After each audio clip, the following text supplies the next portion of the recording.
Time of the gentleman's expired. Senator Sanders. Thank you, Mr. Chairman. Welcome, Mr. Chairman.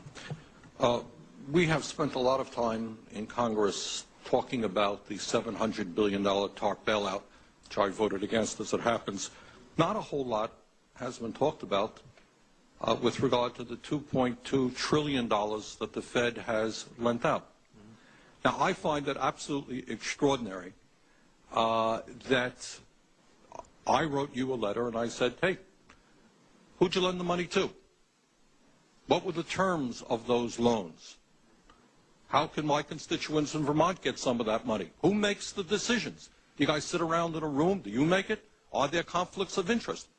So my question to you is, will you tell the American people to whom you lent $2.2 trillion of their dollars? Will you tell us who got that money and what the terms are of those agreements? We explain each of our programs. In terms of the terms, we explain the terms exactly. We explain what the collateral requirements are. We explain what to whom did you explain that? It's on our website. Yeah, okay. So all that information is available in our commercial paper program. And who got the money? Hundreds and hundreds of banks. Any bank that has access to the U.S. Federal Reserve's discount. Can you tell us who they are? No, because the reason that is counterproductive and will destroy the value of the program is that banks will not come to the discount. Isn't that too bad?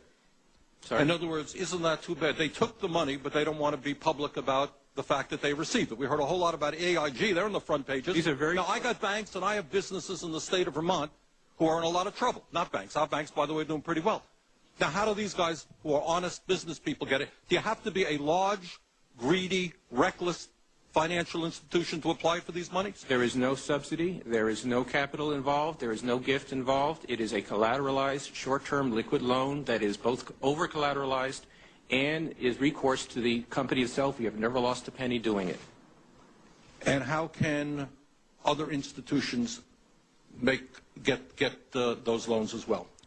According to the law, we are supposed to be lending to depository institutions. Well, let me just say this, Mr. Chairman. I have a hard time understanding how you have put $2.2 trillion at risk without making those names available, those institutions public.